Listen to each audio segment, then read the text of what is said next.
Manhattan real estate agent Warner Lewis is a lot happier this March than he was a year ago. After struggling for months, business is definitely perking up.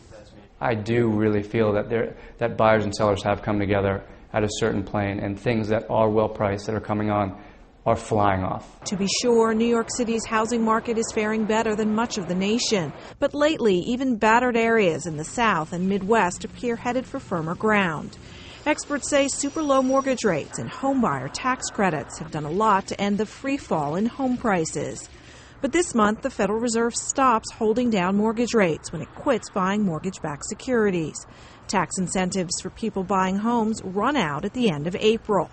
Economist Dan Greenhouse says the market may be too fragile to lose that artificial support. There is a great amount of nervousness among economists and analysts regarding what the housing market is going to look like following the completion of those two programs. I count myself as one of those individuals nervous. Some predict mortgage rates will spike up as much as a full percentage point when the Fed exits the market. The absence of tax credits for home buyers is harder to quantify. In the final months of last year, first-timers accounted for half of the homes purchased in the U.S. Historically, those buyers made up 40% of the market. Experts say the way these programs work is to capture demand from the future. We would be foolish in assuming that we can borrow growth from future quarters to support growth now without some adverse impact on growth in the coming quarters. Some expect the housing market to fall back into the basement as early as the summer.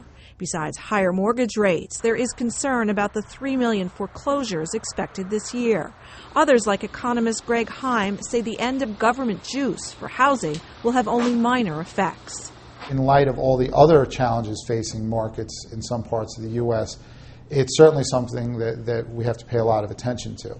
I think by itself, it doesn't necessarily mean that we're going to see the housing market dry up.